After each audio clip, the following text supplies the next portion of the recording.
So I guess first off, welcome all.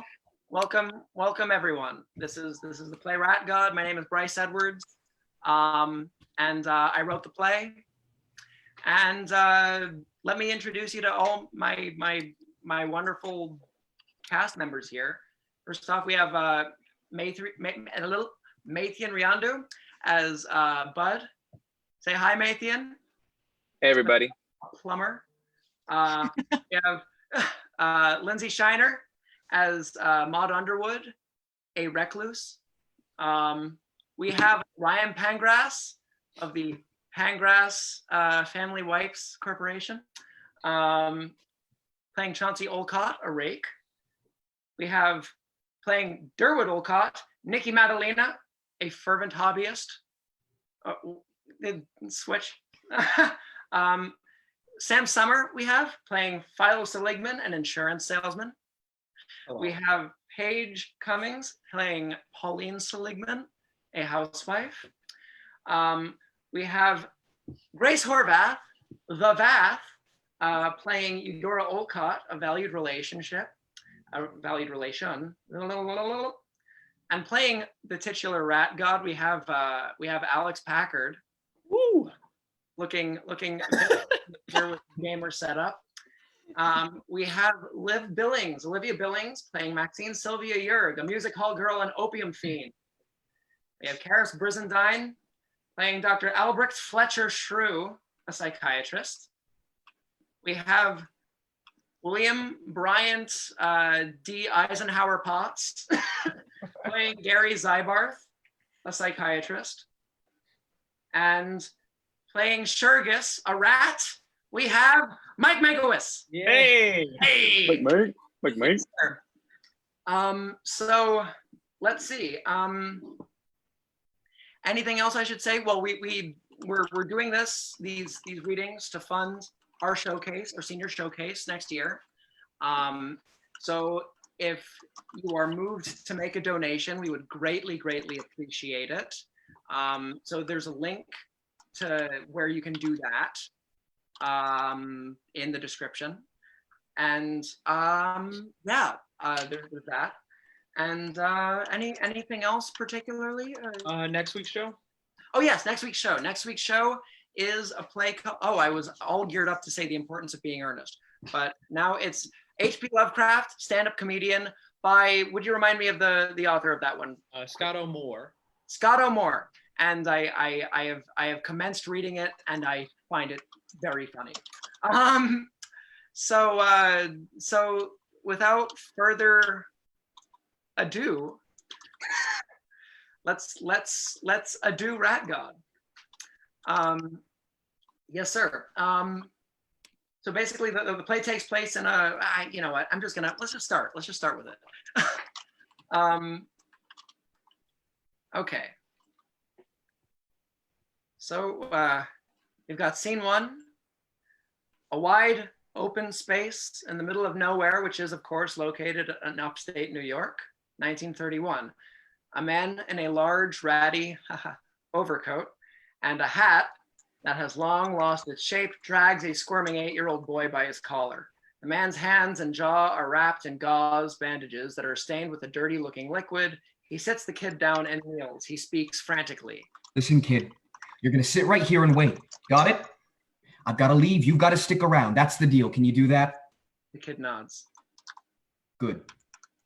The man gets up and starts to walk away. The kid gets up and follows him. The man turns around. I swear to God, if you don't stay put. They start staring each other. They stand staring each other off for a second. The man suddenly runs off. From off stage, we hear a car start and drive away. The kid stands still, silently watching him go. Behind him, we see a dark and shadowy figure rising from the tall grass. Scene two, Maude Underwood's kitchen, Long Island's 1963. Bud has his entire forearm jammed down the drain of the sink. He seems to be battling with something. It seems that the room has been done over by an expensive decorator at some point, but it's been poorly maintained. Surfaces don't look like they've been cleaned in a long time, and not much gets thrown out. There's trash everywhere. The sink rattles angrily. Daddy, won't you please come home? By a net hand shower reverberates oddly in the background, perhaps. Maude slinks in, wearing a silk kimono and a turban. Whether she actually has any hair under the turban is unclear. She's 71 years old and carries herself like Joan Crawford or Gloria Swanson. She's had a lot to drink. How's it coming along, Lynn? I don't know. I've seen clogs, but this is really something else. Oh my. Yeah, this thing just won't give. How long has it been a problem? A while, but it didn't bother me anyway. I like to reuse my water, you know. Is that right? What, you don't? See, I didn't mind the water not going down. I only brought it to your attention once things started bubbling up. Well, I'm going to be straight with you, Miss Underwood. This won't be a cheap fix. Next time, you might want to get it checked earlier. Might save you a couple bucks. You know, money is no object where you're concerned, darling. Maude runs her shaky hands over Bud's shoulders and chest and goes to kiss him on the cheek. Hey, easy. I can't risk you screwing me up and knocking something loose, you know? These pipes are delicate. Isn't knocking something loose what you're trying to do? Well, yeah. But I can't go knocking the wrong thing loose. Pipes can be delicate things. I'm very gentle, don't worry. Excuse me? I think you know, mister. You work so hard. Once you're done, I've got a bottle of Martini and Rossi somewhere if you'd like to join me. I don't know. It's early. Nonsense! It's never too early to live! It's 10:30 in the morning. I'll get screwy. Throw caution to the wind, Bud. Listen to the fire that burns within your loins. Let's not talk about my loins, Maude. You tease me. Oh, how you torture me. I ache for you, Bud. Maude begins to gnaw at Bud's ear sensually. Hey, do you want me to do your pipes or not? How about you take a break and I do yours? Now is not the time. I got my arm jammed down your drain here. Not quite, but I'll let you know when you're getting warmer. Jesus, I've got to choose my words more carefully. Listen, Bud, this isn't my first rodeo. I noticed the way you talk to me, the way you look at me. I get it. I'm desirable and experienced older woman. I know exactly what it takes to elicit pleasure. I gave out many an exotic massage back when I had my fling on the silver screen. It's how I got in with Bubsy Berkeley. Well, you're already in with me, so you really don't have to do this right now. The only time is the present. We aren't living anywhere but now. All of a sudden, Bud's hand flies out from the sink. An inky black liquid sprays from the drain. Maude makes a startled shriek, which morphs into wondrous laughter and arrhythmic applause. Bud's forearm is covered in the same liquid. He grips the object that has been clogging the sink, which appears to be an oozing and nondescript mass of sludge and hair. So, it looks like this is what was blocking up your drain. Wow, isn't that something? Let me get a closer look. Bud holds the thing up, which drips steadily. Maude inspects closely. Lorette? What? Oh, she was one of my cats. I was wondering where you went. I nearly didn't recognize you, Angel baby. This is a cat? I'm almost certain I'd know Lorette anywhere. Do you want me to, do anything with it? Oh, just roll her up in some newspaper and I'll figure it out later. Now. She rummages around a bit and produces a bottle of Martini and Rossi. It has been opened, but has cellophane wrapped around the top. How about that Martini and Rossi? Oh, what the hell? Bud deals with the cat and cleans off his arms as Maude pours 2 glasses and hands one to Bud. Whenever Maude happens to turn her back, Bud will pour his down the sink. There we are. You know, in my youth, when I was in films, I think I've heard this one. I was a dancer in this movie called The Great Gabbo, which was about this lunatic ventriloquist who has to choose between his girlfriend or his dummy. Really autistic. But I was in it with Betty Compson, and you know what she said that always stuck with me? That the secret to good acting is to never cry off camera? How did you know that? You've told me. Oh, Like a couple of times, actually. it's a good story. No doubt about that, Miss Underwood. You know, I could have sworn there was a little guy inside that dummy. I'm almost certain. I distinctly remember seeing it on a smoke break. There was this big climactic scene at the end where Gabbo gets so fired up that he punches the dummy right in the eye. Now, in the movie, he immediately apologizes profusely, but I don't think that was supposed to happen. I think what really happened was that Eric, who played Gabbo, did a fine job too, got too passionate with it. And then he realized there was this little guy in there and got afraid, and he really hurt him. But they ended up keeping it because it made the guy look like a real nutcase, which worked. I tried to tell people that, but they didn't believe me. I guess that's just the magic of the movies. Oh, but it's a shame about Lorette. Poor dear. I suppose I'm going to have to set up traps now. She was the one who dealt with all the vermin. Really? Oh, yes. She was a cold-blooded killer. But Louis, Isadora, Zena, and St. Gertrude, they don't have it in them. Cold-blooded, huh? Well, I'm sorry to hear. I don't know if traps are necessary, though. You ever see a rat the size of a Mexican chihuahua?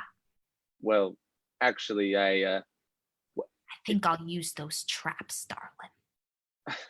What do you need traps for? I can deal with the rodents for you. Oh, shut up and kiss me, you big luggy, you! Okay, just give me a second to switch gears. I'm still in plumbing mode. Let me just... Okay, fine. There's a really weird kiss that happens. With each kiss, you drag me closer to the fires of hell. But I don't dare resist you. Anytime. You know, I actually want to ask you about something kind of difficult. See, we have a very special kind of relationship. I'd say more than that, darling. Yeah, I guess we got a great thing going, but the bond we share, well, it's magical. That's the only way I can think to say it. Yeah. So I was wondering if you'd consider writing me into your will. Excuse me? Well, I wanted to know if you'd think about writing me in. I heard you. It's just not the kind of thing that one usually requests. Your kids are in there, and let's be honest, they don't do shit for you. You told me yourself. You think those deadbeats are going to take care of your cats? Well, they're my kids, bud. I don't know how I'm supposed to feel about this. And as long as we're being honest, this is all very abrupt, and I'm a bit put off by your frankness. Oh, come on. It's not what you think, really. It's an Italian thing. I'm only asking you to do it as a symbolic action, as a way for me to know that you care. It's just customary in the old country. Do you hear what you're saying? What kind of guy do you think I am? I don't want the money, Maude, but tradition is tradition, and besides, well, I'm almost embarrassed to say it, but... What is it? Well, I've already written you into mine. Oh my! It would make my heart soar. Really, it would be the greatest honor. Well, I suppose I could see what I can do. Thanks. Grazie mille. Of course. Oh, I met your family, bud. My family? Yes. They're very nice. I don't have any family, but They say they'd like to be invited in sometime. Scene 3. Oh boy. Deep night, the Olcott estate on the golden coast of Long Island, 1922. Once a modest summer home, the prominent Gilded Age structure, now somewhat in a state of disrepair, is the final resting place of the Olcott family. We're in a living room, the furnishings are late Victorian, the decorum is severe and unfriendly. Set upon a chair on the other side of the room is a taxidermy Pekingese placed delicately upon a plum-colored pillow. Chauncey plays croquet and smokes a cigarette. The set has been haphazardly assembled, the wickets dug deep into the carpet, most certainly destroying it forever. Chauncey dresses like someone out of an ad by J.C. Leyendecker. It is raining and loudly thundering and has been for hours. Durwood enters with a candle. He is unkempt, but not because he doesn't care. And he is wearing a pair of gloves, which will not come off for the duration of the play. A phonograph plays When My Baby Smiles at Me by the Ted Lewis Jazz Band. It's raining. I have ears, Durwood. Apparently not. Turn off that racket, it's degenerate. Make me. Durwood goes and turns off the phonograph. Oh, you're no fun. I never claimed to be any. What on God's earth are you doing? I'm willing to bet it's exactly what it looks like. You're going to ruin the carpet. You expect me to go outside? In this weather? It's well past midnight, Chauncey. This is hardly an hour for croquet. That carpet is an heirloom. Everything in this house is an heirloom. We're positively silly with them. Why do you feel so attached to these unsightly old trinkets? It's as though you fawn over every little thing Mother fondled with her pruny little fingers. I couldn't understand it if I tried. They're all we have, Chauncey. We have money. I have money. You only stick around because I dole it out to you. That money is just as much mine as it is yours. Of course it is, but if... Listen, Durwood, I've said it once, I'll say it again. You don't like me. I don't like you. You could always give me my inheritance, which is rightfully mine, by the way, and I'll go far away where I can't dirty up all your little antiques. As tempting as that sounds, I'm not going against Mother's last wishes. She's in the ground, Durwood. I'm sure she's indifferent at this point. Let's not quarrel. It's too late. My nerves won't abide. Well, Right. good. You have no reason to act so unpleasant.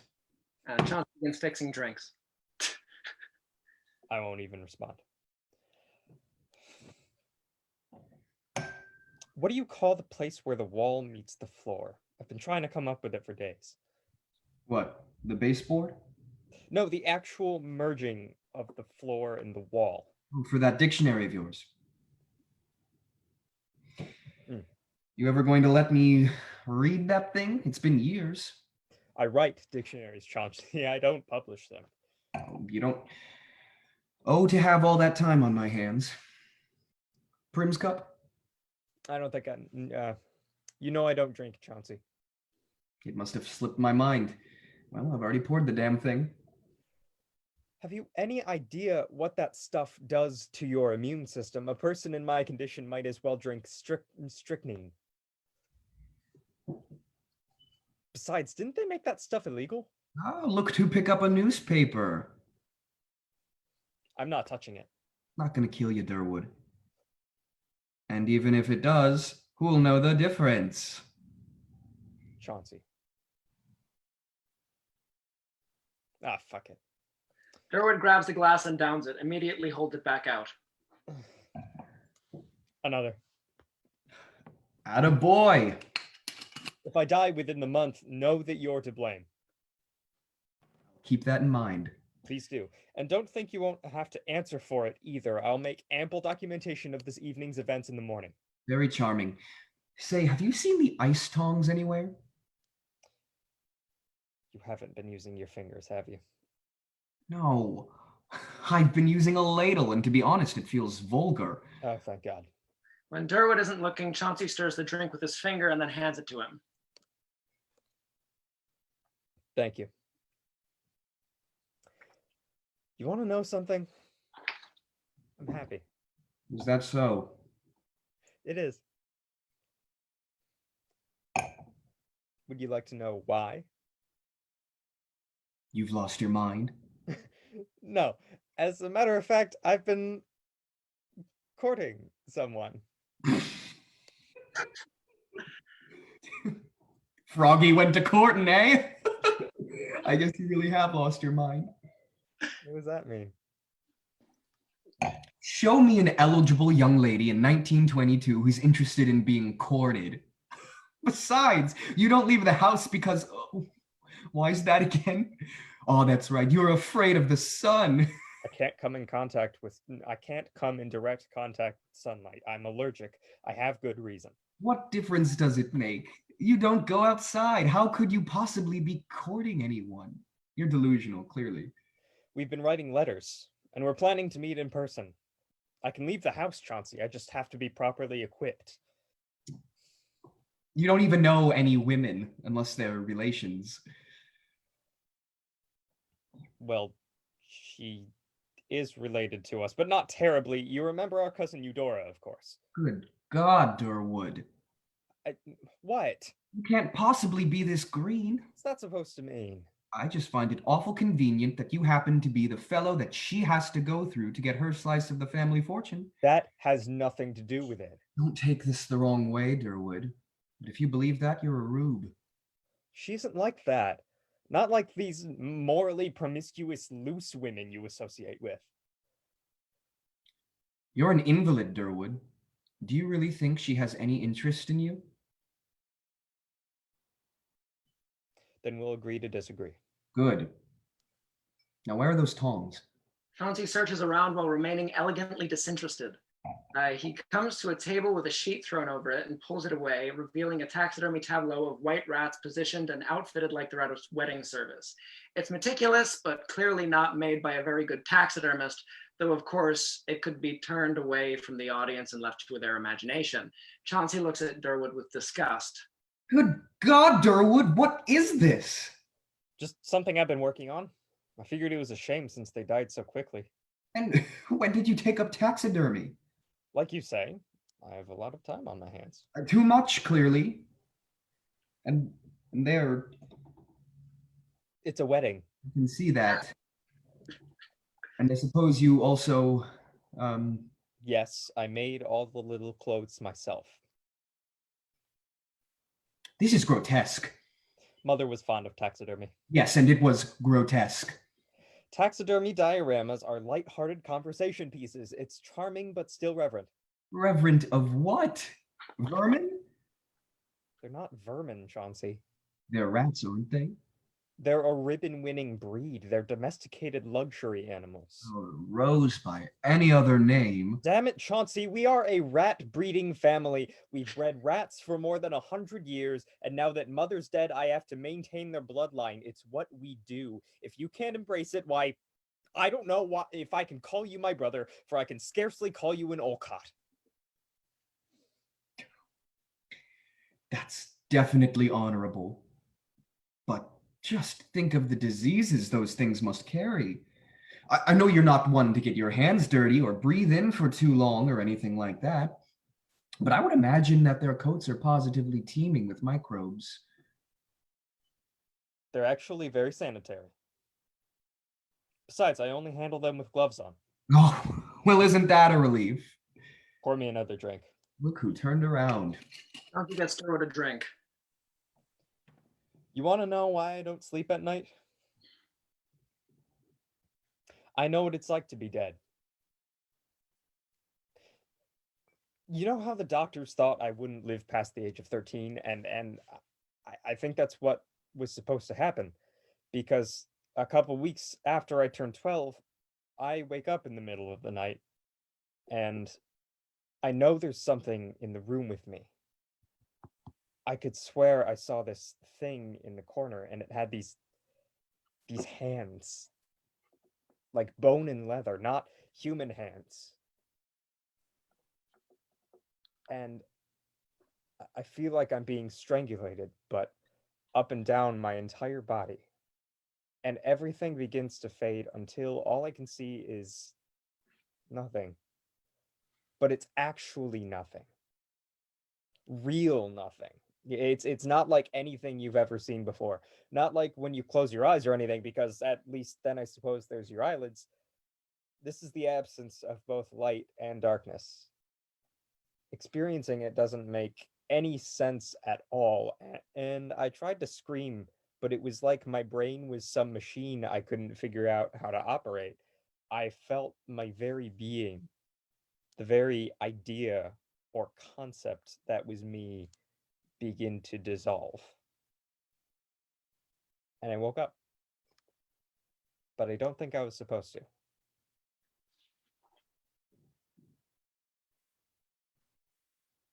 I don't think I've ever told anyone that. Scene 4, Side A.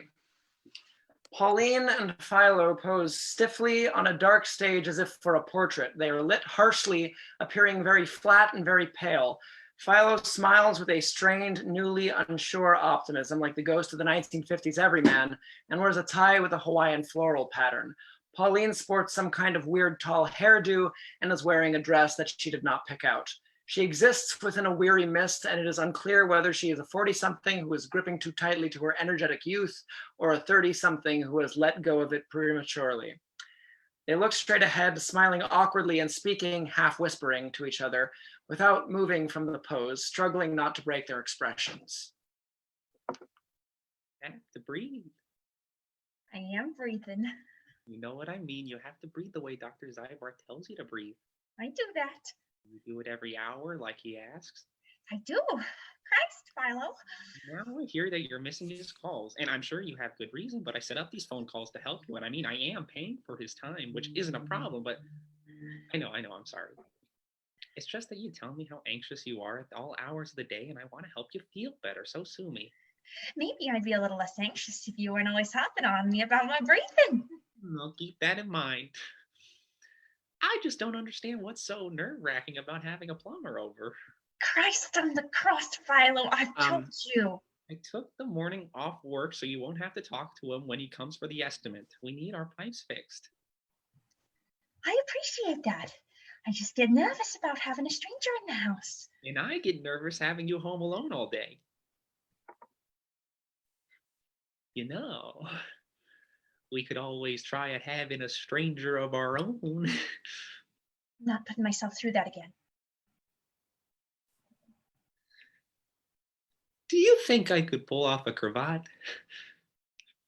Because I was at that office party Tuesday and a couple of guys from the firm had on these cravats.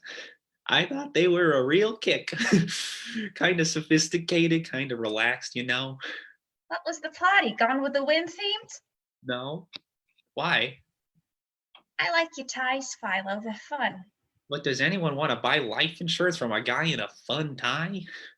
I don't know. I would. Really? Philo sharply turns his head toward Pauline, breaking the pose. Sorry. Really? Pauline turns her head to look at Philo. She shrugs. I mean, sure. Why not? You're not just saying that because I'm your husband? Not at all. Philo's next line should be read like he's doing a bad impression, perhaps either of JFK or some B-list comedian from the 1940s, but it's barely recognizable. You're all right, doll. You know that? If only the rest of Long Island thought like you. Now, don't be nervous. What do I always say? If the soaps take over, bury the silverware in the backyard so the government can't take it. The other thing. If you smile so hard that your face hurts, that feeling will eventually take your mind off the other thing you were sad about. Good girl. All right. He pats her on the cheek and quickly walks off. Immediately, the lights rise on the Seligman family living room. Zooby Zooby Zoo by Jillian Hills plays on one of those bulky wood-paneled hi-fi record players, to which Pauline does a bizarre and spirited interpretive dance, which should be equally reminiscent of popular social dances, frog, mashed potato, Watusi, etc., as it is of Martha Graham. The furniture has plastic covers and the room is decorated in such a way that one could assume that Philo and Pauline are tacky people, though it is neither offensive or excessive. Philo enters with Bud. Philo smokes a pipe. Sure, maintaining an older house is a little extra work, but I really think it pays off. Huh. Sure. How old did you say again? I didn't. Well, I was able to nab the 51 model from the first batch of the development. So when I say older house, I mainly mean older in relation to other houses in the neighborhood. But even so, we even have a basement. That was a must for me. See, everything after the 55 model is just built on top of a heated concrete slab. Oh, and see this? Real plaster.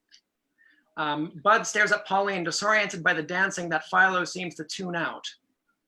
That's pretty nice, Mr. S. Sure is. That's my wife, Pauline. Her analyst says that dancing releases tension. One of these West Coast types, you know. So we get a lot of use out of the hi-fi system, though I can't say I understand all this jumped up European rock and roll music. It gets a heck of a sound, though, huh? You ever listen to Wayne Newton, Bud? I've heard him. Not until you've heard him in stereo, you haven't. You know, usually I'd hear a man sing like that, and I'd think he was some kind of pansy or something, but he seems to know what he's doing. Pauline, come meet the plumber. Pauline lifts the needle on the record player and approaches Bud and Philo. Bud holds out his hand to shake. Hi, I'm the plumber. Ah, gosh, don't I feel like a heel. This is Bud. Pauline. Piace. Okay.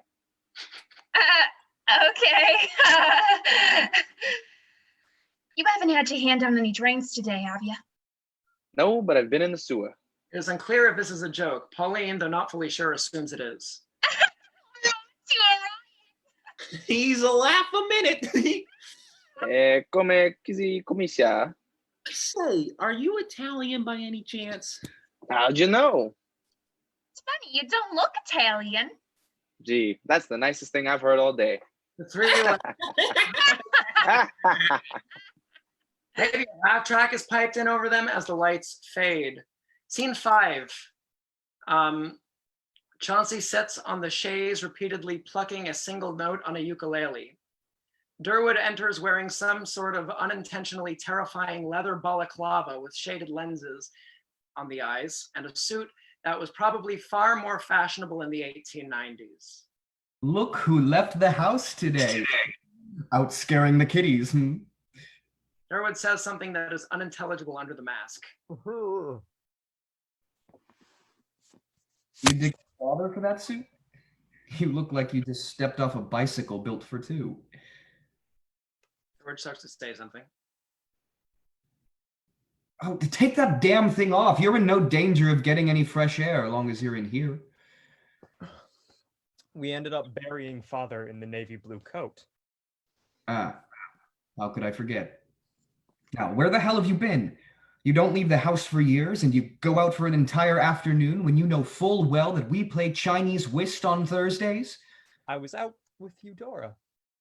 Besides, since when do you care about Chinese whist? Since when do you care about flouncing about with opportunistic... Eudora pokes her head in. Oh, I nearly forgot. Eudora's waiting outside if you wanted to say hello, though I'm sure she'd understand if you're indisposed. Chauncey stands for a second in frigid but subdued disbelief, then smiles. Not at all. Come in. Eudora enters, removing her hat. She is sensible and attractive, though mainly in ways that haven't been in vogue since 1918. Hello, Chauncey. Eudora, dearest, how long has it been? Since your mother's... Right. Now, what happened to the fellow you were with at that service? I was under the impression that you two were engaged. Well, it didn't work out. I'm sorry. Oh, it's all right. It's nobody's fault, really. What, if you don't mind me asking? He was on a golfing trip, and he fell into one of those sand things and drowned. Excuse me? Chauncey. Did you... I doubt that's something Eudora wants to discuss. Oh, it's all right. It's definitely unusual. I suppose he just got stuck face down in there, and the sand kind of... or his lungs. Well, I don't know. I've been trying to figure it out for the past 2 years, and I suppose I'm less broken up about it and more perplexed. Well, I hope my brother makes a suitable substitute. He tells me you're still an utter cad, Chauncey. Is that so? Well, isn't it? Not at all. In fact, I've joined the clergy. Is that so? No. Now, where have you been off to with my poor sick brother? We went to Long... Oh, We went to Long Beach. it was miserable. Absolutely dreadful. There's no question about it. The sea attracts all manner of undesirables. That noxious sea air, the noise. We couldn't wait to leave. But we enjoyed griping to each other so much that we ended up staying the entire afternoon. It was the most fun I've had in ages. Sounds like a real gas. Say, how do you plan on getting back to West Hampton? He has her driver out front. How about I walk you out to your car? You don't have to do that, Chauncey. Sense. I imagine you two have seen enough of each other for one day. What says the lady? I don't see why not. Eudora? We have a lot of catching up to do, that's all. Besides, I don't want to make you put that mask on again, Durwood. I'll make sure he behaves himself. I'll have you know I am always on my best behavior. I hope we get to see each other more often, Durwood. I know you don't. I know. I'm sorry. I know. It's okay. I had a very nice afternoon, that's all. They share some sort of affectionate contact that has similar energy to a missed high five. Well, don't stop writing me. If you do, I may die. Just like that. I wouldn't dream of it. Goodbye, Durwood. Goodbye. Goodbye. Precious. Oh, also, I was a bit restless, so I made some little tweaks to your nativity scene. I mainly cleared up some compositional errors, nothing major. I just thought I should let you know. Chauncey and Eudora exit naturally. Durwood hesitantly goes to check his tableau. He lifts the curtain. The lights fade before we actually get to see him vomit. Maybe Aha by the Paul Whiteman Orchestra over the scene change. Scene 6, Pauline's basement. There's a dirt floor, rusty piping, low ceiling, general wetness. One small light bulb glows warmly in the center of the room, but most of the space is still shrouded in shadow. The album Polynesian Fantasy by the Out Islanders or some such hi-fi exotica nonsense perhaps plays upstairs. Bud is working with haphazard abandon, slick hair, a smidge grimy, a smudge damp. The door opens and Pauline descends the creaky wooden staircase.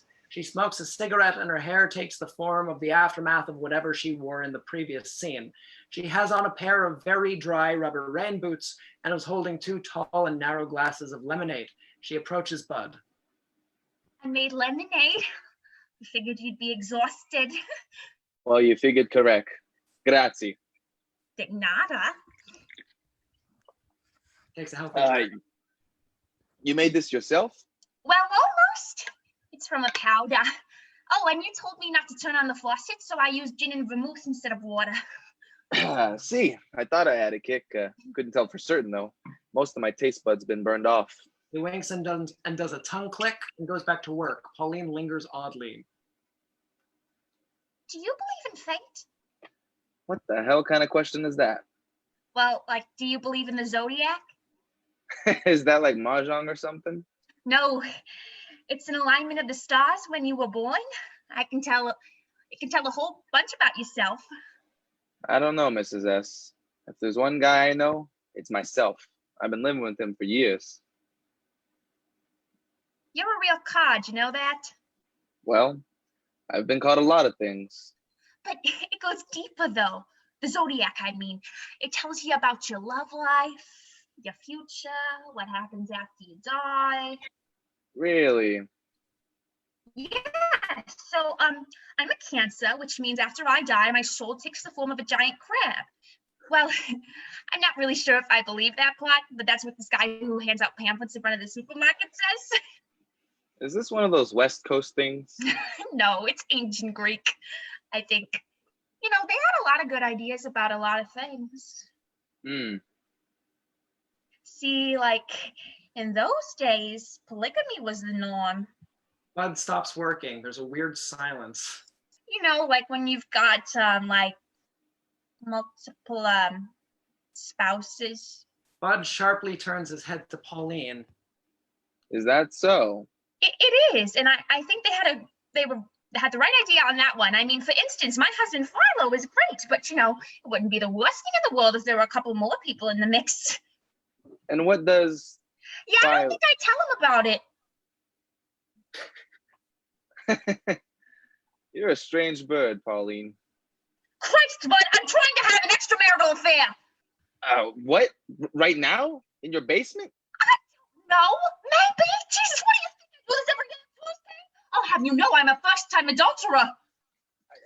Christ, it's not that I'm questioning your character or anything. It's just that, well, I'm doing your pipes right now, and I get into this headspace, you know, and if you can't respect that, I'm sorry, but I'm not entirely sure if I want to. And also answer me this: what makes you think I'm some kind of philanderer, huh? I don't think you're a philanderer. I've just heard things.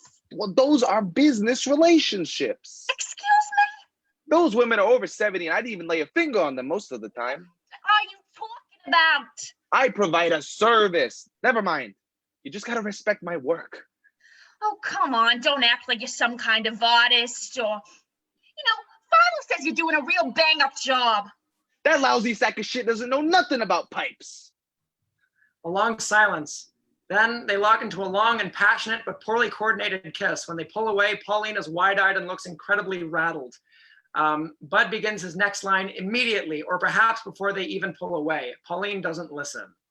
Speaking of the pipes, though, I've been meaning to tell you that it looks like the situation down here is a lot worse than I anticipated. Now, I really hate to do this, but it's going to take a procedure that can cost upwards of $500. I know. Now, I like you a lot, and I really don't want you to pay that. So, I can do it for half that. Keep in mind, this is a fairly major project.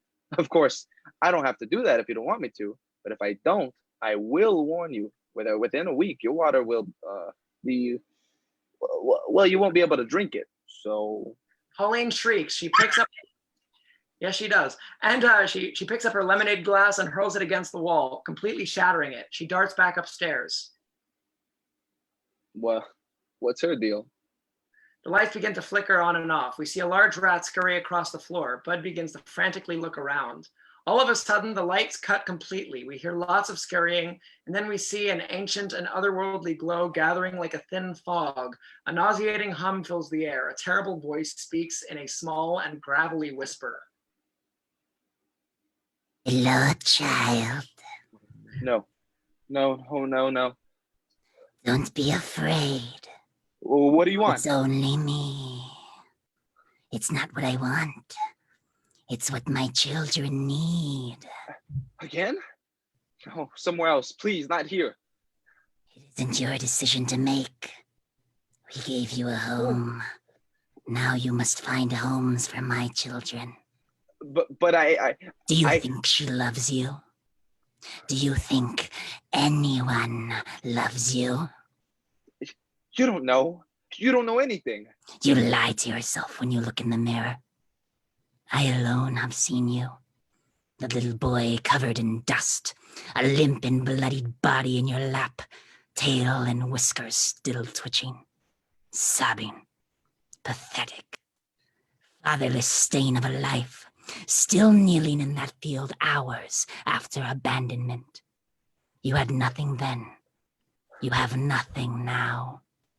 But we alone are your family. And now you must repay us.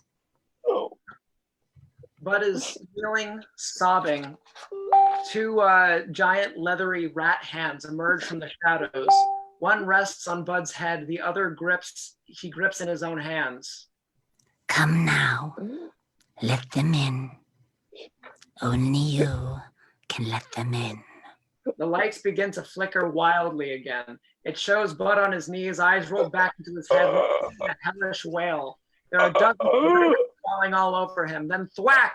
Bud falls face down, light no longer flickering, rats gone. Pauline stands wide-eyed and wielding a golf club. Holy fuck! Wonderful Rain by Les Paul and Mary Ford plays as the scene fades out. Scene 7. The Olcott estate. Durwood sits on the chaise wearing a silk robe and a very crooked dark green tie, which one can tell that he rings as a sort of nervous tick. He writes feverishly, cross-referencing with several volumes, and sits near to a steaming medical vaporizer. Outside, we hear the roaring of a haphazardly driven automobile. We hear two people enter the house, not particularly caring about volume. Chauncey bursts into the room, arm in arm with Maxine Sylvia-Yerg, a music hall girl and opium fiend. Maxine wears a worn out fur coat over a sequined chorus girl outfit. They reek of liquor. Maxine definitely has other agents working for her. Perhaps Chauncey is a bit coked out. They can't seem to keep their hands off each other. Durwood does not look up at all. Oh, come meet my brother Durwood. He's an absolute gas. Hi, Mr. Durwood. What ho, brother mine? This is my my cousin, Maxine Sylvia-Yerg. And Maxine failed to hold back laughter. That's some kind of pointed remark. Not at all, Durwood, dearest. Come now, say hello. How do you, Miss Yerg? Sylvia-Yerg. It's hyphenated. I find your brother terribly ill-bred, Chauncey. Terribly. I don't suppose she's my cousin too, Chauncey? No, I don't suppose she is. Funny the way these things work out. Chauncey and Maxine are. It's been a pleasure, Miss Sylvia-Yerg. Now, Chauncey, I'm trying very hard to concentrate, and I would be ever so grateful. My brother fancies himself a lexicographer. That is, when he's not playing with dead rats. Lexicographer? I think I posed for one of those before. Pose? Oh, sure. Well, with these kind of Japanesey fans, you know, tasteful stuff. I think she's mixing up her ographers. See, my brother writes dictionaries, but worry not, he does not care for the wild acclaim that usually accompanies writing dictionaries. He does it for sheer love of language. Well, quite frankly, I feel rather indifferent towards the English language. It's mainly that I dislike the way most dictionaries are organized. What? Alphabetically? Yes. And how do you suppose you'll improve upon the alphabet, Durwood? Well, I can think of a few ways. I mean, I never cared for the letter Q. Say, what exactly is your line of work, Miss Sylvia-Yerg? I work in the theater. She's in the Fincham frivolities. She's a singular talent. Maxine sees the taxidermy Pekingese and slowly gets on her hands and knees and crawls toward it. She growls. I can imagine. You know what sounds delightful about now, Durwood? Silence. A sandwich.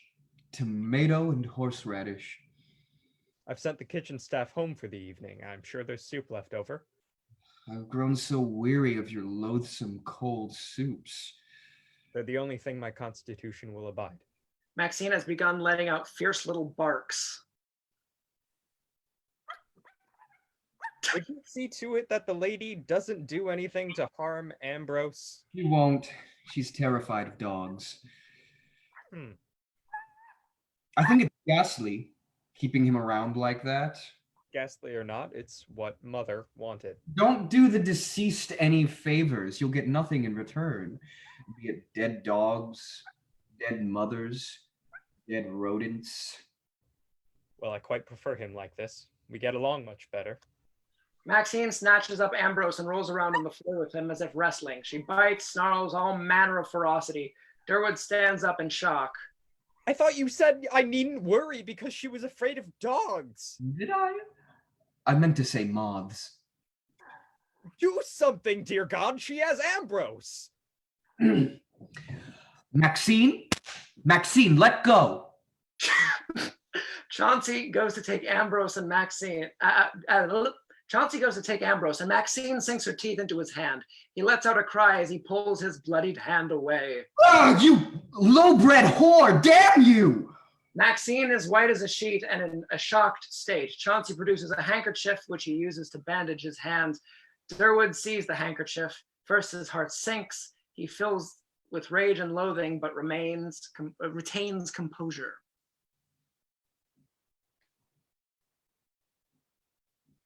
Where did you get that handkerchief, Chauncey? Chauncey considers answering, then gently places his hand on Maxine's cheek. Maxine, dear, I think it would be best if you stepped into the next room. Can't find my legs.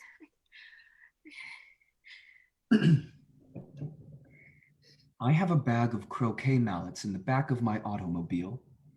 It would pain me to do this, my pretty pigeon, but if you continue to defy me, you'll leave me no choice but to use them as a tool of persuasion. Chauncey, why would you do that? Out! My teeth are vibrating. Damn your teeth, Maxine! Out! Out! Chauncey shakes Maxine off his leg. She clumsily skitters out of the room in a kind of backwards crab walk. You're loathsome. Chauncey chooses not to hear. There's a nauseous silence. Chauncey sits and lights a cigar. He wordlessly offers one to Durwood. Durwood walks up to where Chauncey is sitting and stands directly in front of him, too close for comfort. Why do you have Eudora's handkerchief? Is that any of your concern? You know where I stand with her. If you so much as laid a finger. I don't fully know what you're insinuating, but I should hope you'd be happy for me, supposing we really cared for each other. You don't care for anyone. Everything you touch, you destroy. You ruin lives for sport. What a terrible thing to say. You know that I am at heart a simple man, Durwood. I enjoy simple pleasures. And what precisely constitutes a simple pleasure for you, You knew I was going to propose to you, Eudora. You knew. Durwood, please. Stop acting so damn composed. You're not a man. You're an animal. The fires of hell rage behind your eyes. You think you're untouchable. But you'll get yours. Very dramatic. Bravo. I'm serious, Chauncey. After what you did to my tableau, Take a joke. you desecrated their corpses. I figured they were desecrated already. An honest mistake on my part. You crucified them, Chauncey. Crucified. What kind of joke is that? They might as well have been my children. Mother of pearl, Durwood. Their brothers are restless. They know what you've done. What are you even talking about? I'm scared for your life, Chauncey.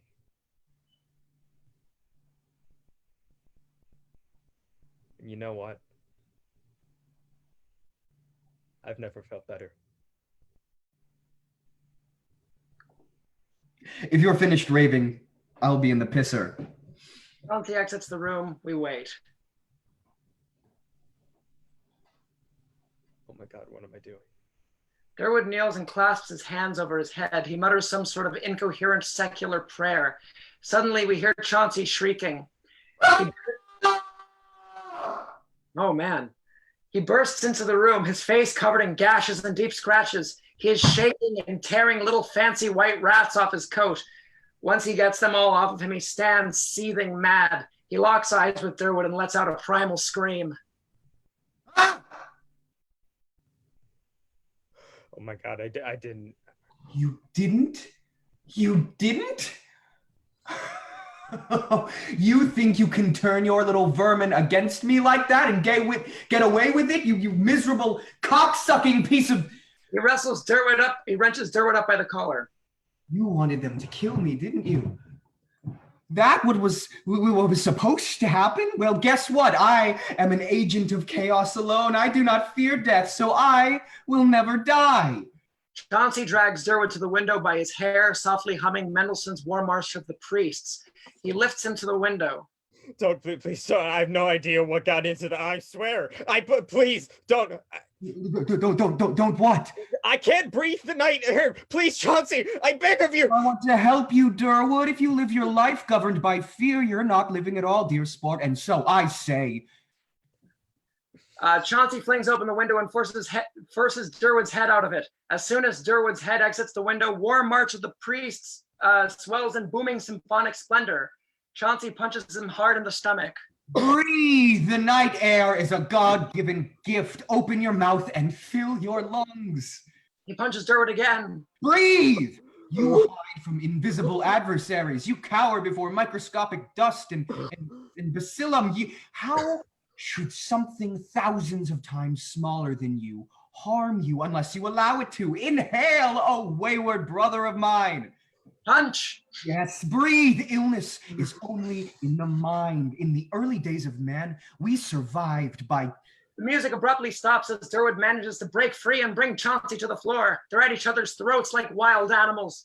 Durwood manages to grab a fork off the table, which he stabs directly into Chauncey's face just below his eye. There's a moment where they are frozen still. Chauncey does not seem to feel anything. He feels around his face and locates the fork. He calmly stands up. The fork remains protruding directly outward from his cheek. I think I'll go remove this from my... Chauncey slowly walks toward the door and opens it. He freezes. Maxine? Maxine?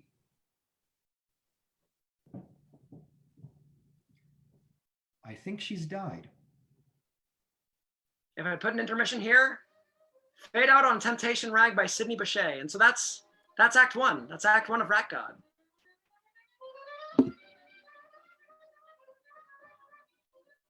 Yeah, that's enough of that. So, turn on their videos, please. Sorry? Could everyone turn on their videos? Yes, let's. The cast. All right. How are we all feeling, boys and girls? Enlightened. Enlightened. Hell yeah. I'm feeling pretty good, folks. Let's see if we have any peanut gallery. Ah, man. Yes, live theater. Comments. Oh my gosh. We should. I know it's only intermission. We'll do this at the end, but like I think we should all give like a round of applause for Bryce. Like I know it's just the first act, but I think it's pretty good. Thank you all so much. Thank you very kindly. I'm just super happy to be able to do this. One little thing, Nicky, could you check your volume? You're a little bit quiet. I just Oh, please. I received a text that some people are having a little trouble hearing you. Oh no. Let me mean, fix that.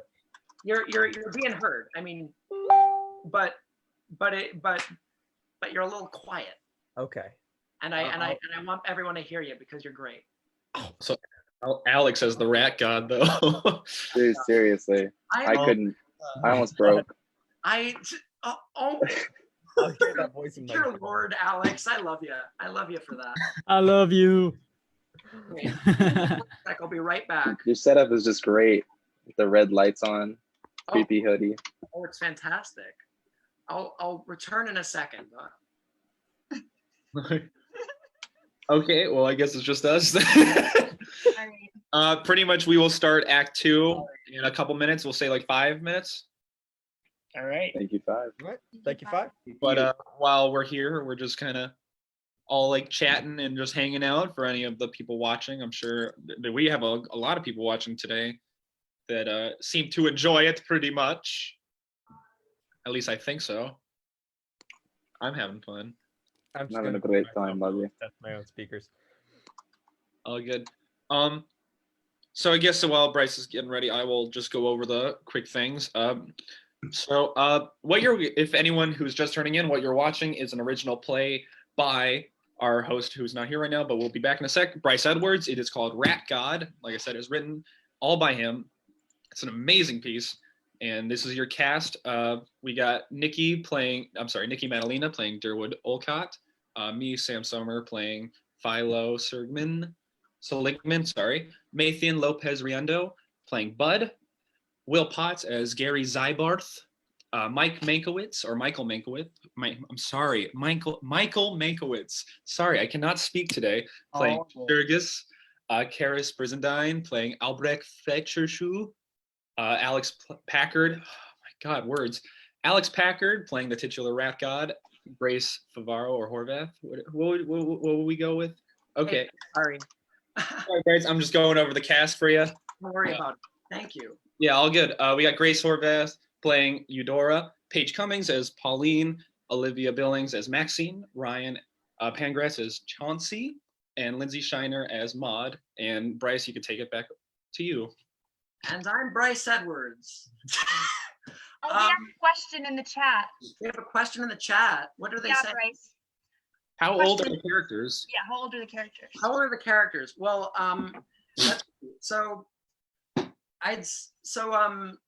Chauncey and Durwood are probably actually the youngest in their scenes. They're probably the youngest people here. I'm guessing mid to late 20s for them, and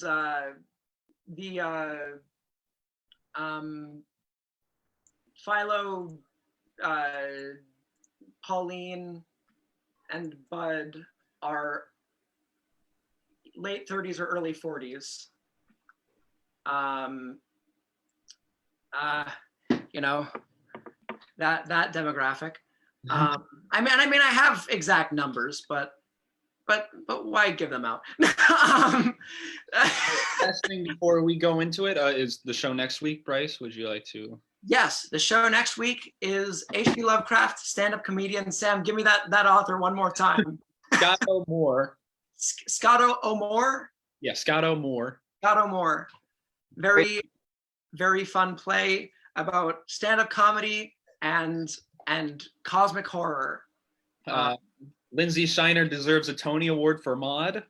I agree. Lindsay, oh my God. Bryce, do you think it's time to jump back into the script? Yeah. I also thought, I forgot to mention this before we started, but depending on like if people want to stay, I was thinking of maybe doing a Q&A afterwards with people in the chat. So stay if you're interested in doing that. And without further ado, theater. Let's do it. Rat God Act 2, Scene 1, or as I say in the script, Scene 8. All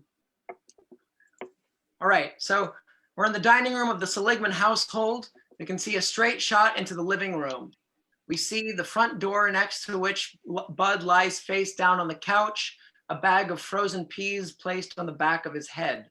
On the floor and next to the couch is a golf club, is the golf club, which is now bent at an angle. The dining room is warmly lit, while the living room is lit only by a maroon glow that comes from an unseen source. Offstage left, perhaps a summer place by Andy Williams plays in another room. Philo enters wearing a gray suit, a tan overcoat, and a gaudy tie with nautical flags on it. He goes to hang up his hat and coat and notices Bud on the couch. He pauses for a second. Pauline? Yes, dear? The plumber's on the couch. Yes, dear. You plan on telling me why? Pauline quickly enters the dining room and starts to set the table with wide-eyed, frantic energy.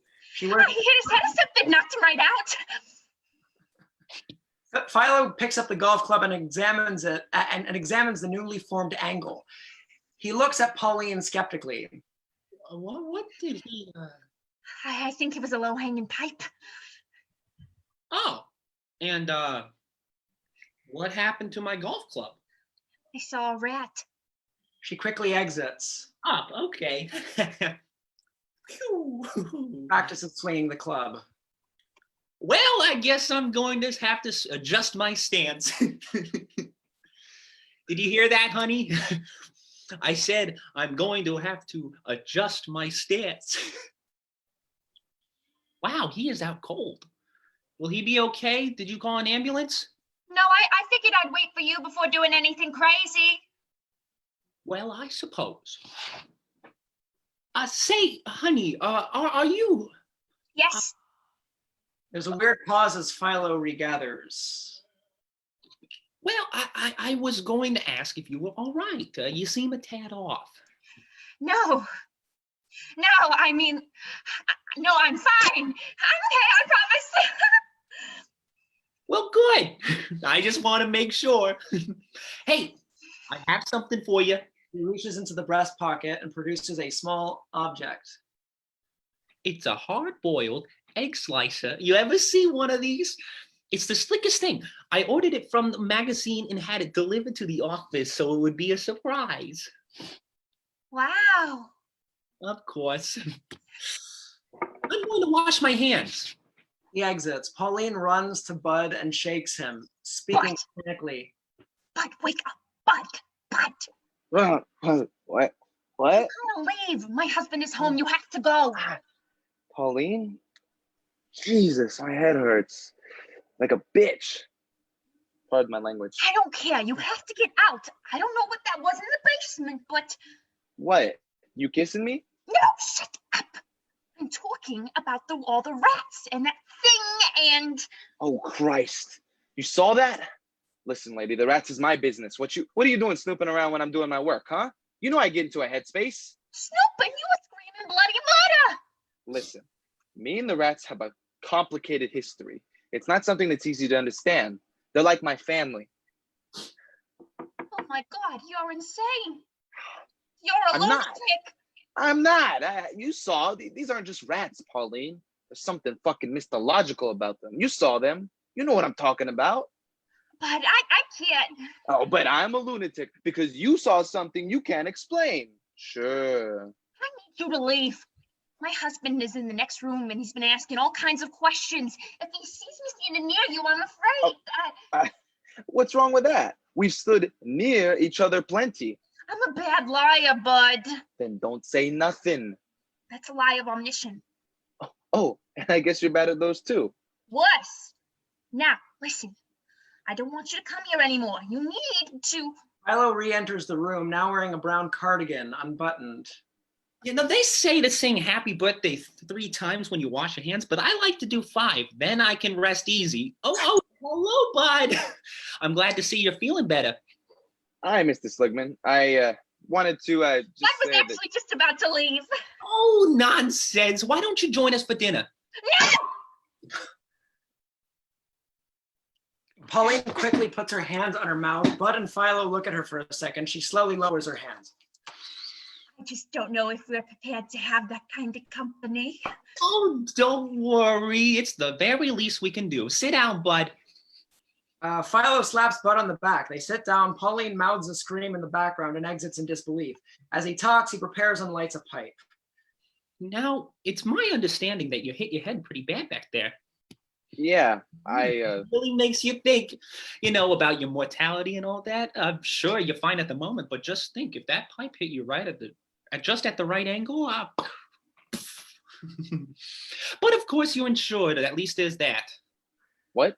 Who told you that? Oh, well, I just figured that you're a man of reason. It only makes Whoever told you that I was insured is a liar.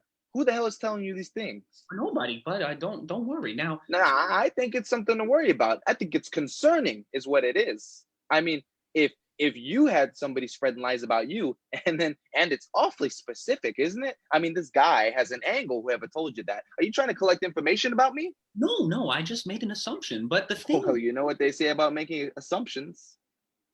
Yes, I do. You make an ass out of you and... Wait a second. No, I did that wrong. I'm not out to make an ass out of anybody, Bud. Now, listen, especially considering what happened earlier, I think that it's only in your best interest. So answer me this, Bud. Philo drops his briefcase down on the table. What can I do to get you to buy some accidental death and dismemberment coverage? I'm not interested. Philo has opened his briefcase and has begun laying out pamphlets. I know. You probably figure it's just very unlikely that something like that would happen again anytime soon. Now, I'm sorry, Bud, but that's no way to think. Let's say you go to the bathroom, you slip on a mat and fall backwards, hit your neck at the right angle against a towel rack, boom, you got a broken neck right there. Fall back forward, hit your head against the sink, and you fractured your skull. Just like that, you are a goner. Now, I know my wife doesn't think this kind of stuff is suitable for the dinner table, but as men, we understand that it's a very serious topic that has to be discussed. Your time could be at any moment. But if you're insured, at least your family or your loved ones are compensated. It's really what's right. I told you I'm not interested. Now, I don't want to push anything on you, bud, but it really does make sense. I haven't got any family or loved ones. Thanks for your concern. Well, of course, bud, it's what I do. Philo laughs a bit uncomfortably as he repacks his suitcase. In another room, Seems Like Old Times by Vaughn Monroe starts playing. Well, if that doesn't take me back. When Pauline and I got married, this song was... Philo takes a second. He halfway sings along for a second, quiet. Sniff. You know, when I first saw you lying on the couch with the golf club next to you, I couldn't help but wonder if Pauline had... Of course, that's ridiculous. But you know, she does funny things is all. She's emotional. Pauline enters, perhaps wearing even more makeup than before. Than before. She carries in one hand a tuna salad-coated aspic loaf garnished with deviled eggs and a pitcher of tomato juice in the other. She shakily places both on the table and sits down. They sit and stare at the food awkwardly. Finally, Well, this looks great. Pauline starts crying. Bud stands up. I should go. Don't worry, sit down. She just does this sometimes. Can't do this anymore. I know, but we have a guest. I told you I didn't want company. I know, but he suffered head trauma in our house. It's the gracious thing to do. I really think I should. It's not a problem. Don't worry. Starts slicing the loaf and serving. Boy, did I have a day. Say, Bud, I've been meaning to talk to you about some of the work you've been doing downstairs. Well, it's actually very funny you should say that because I've been meaning to talk to you too. See, it turns out that the situation... Pauline looks at Bud incredulously. Okay, not at the table. Look, I'm sorry, Pauline. I really am. I feel awful. This is all because of me. Oh, of course it's not. Why would it be because of you? But you've got to see it from where I'm standing, you know? Wait a second. Why would it be because of you? Because the way I see it, I didn't do anything wrong. Oh my lord, I just can't stand it here. All of a sudden, Pauline goes white as a sheet. She gasps waveringly as she retreats back in her seat, seemingly horrified but unable to make any noise. Before her, a rat the size of a chihuahua claws its way from inside the aspic loaf and darts off the table. Philo sits in utter shock and horror. Bud bolts up. Jesus, Mary and Joseph! Did he put you in there? What does he want? Philo downs his tomato juice, a fair amount of it dripping down the sides of his mouth. Pauline sits in shock. The following exchange just kind of happens and slips out amidst the release of energy. I don't love you. I know. Oh, man. Scene 9. The stage is split. Pauline is in the office of Dr. Gary Ziebarth. Philo is in that of Dr. Albrecht Fletcher-Shrew. I thought it might be amusing to underscore this scene with Take 5 by the Dave Brubeck Quartet, but only if it works really well. I'm not going to do that. Dr. Fletcher-Shrew enters on Philo's side. He wears a cardigan and one of those 50s slim bow ties. You must be Mr. Seligman. I'm Dr. Albrecht Fletcher-Shrew. They shake hands. Good to meet you. You can call me Philo. I'd rather not. Dr. Ziebarth enters on Pauline's side. He wears a tan blazer and a white turtleneck. He is not as young as he would have you think. Sorry to keep you waiting. You're Pauline, right? That's right. Great. Good to put a face to a voice. You must be Dr. Ziebarth? Come on, call me Gary. I'm not a real doctor anyway. That's a joke. The diplomas are real. Okay. Switch. Oh, Concerned about your wife, correct? Yes, she's, well, I'm afraid she's emotionally disturbed. And she's been seeing Gary Ziebarth, just down the hall. She's been doing sessions with him over the phone, but they're meeting for the first time in person right now. All right. I can't say I care for his method, but don't let me influence your opinion. If he's the right fit, that's for you to decide. Which? Do you mind if I take off my shoes? I mean, it's your office. Silas Gary takes off his shoes in an almost ritualistic fashion. Oh man, Will.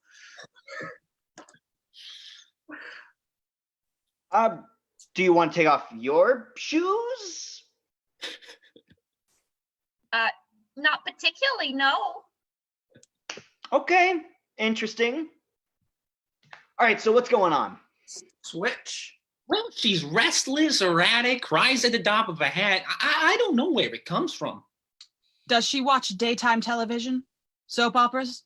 Oh, I don't know. I'm not home most of the day. It's a possibility. Certain emotional issues could stem from that, common in housewives. Does she regularly eat ethnic food? Switch. And every day I feel like my lungs are filling up with water, my feet are melting into the floor. I feel like a prisoner in my own house. Hell, in my own body. Right. And you don't want to take off your shoes. Not at all. Okay. You're saying no, and I'm hearing you say no, but I'm looking in your eyes and getting a different story entirely. And that story is yes, yes, yes. You want to take off your shoes, but you're afraid. I'm going to lay this straight first and foremost. We've got to have a clear line of communication in this office. We've got to say what we mean so we can really tune into each other, get on the same wavelength.